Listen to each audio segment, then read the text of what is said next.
নেয়ামতেরও হকদার হয়েছে, কিন্তু আমরা পীরের মুরিদ দাবি করি ঠিকই, মুরিদের বেটা আমরা, আবার বাপদাদা গেছে সেই হিসাবে আমরাও যাই পীরের কাছে, কিন্তু আমরা আমলের ধারধারি না, ঠিক না বেঠিক? আমরা যদি আমল না করি, খালি মুখে মুরিদ দাবি করলে হবে না।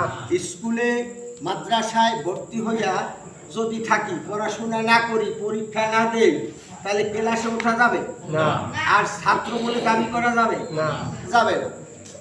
কথা বুঝতে পারছেন হাজিরান? এজন্য এখনকার মুরিদরা আমল করে হাজিরান।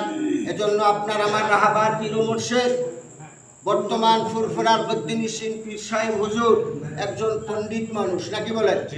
কোরআন সুন্নাহর উপরে তিনি পাণ্ডিত্য অর্জন করেছেন, সর্বজন স্বীকৃত যে তিনি একজন শরিয়া পীর, নাকি বলেন?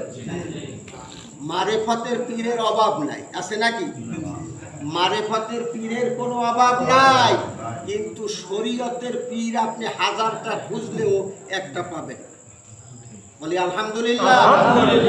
আমাদেরকে শরীয়তের পীর দান করেছে।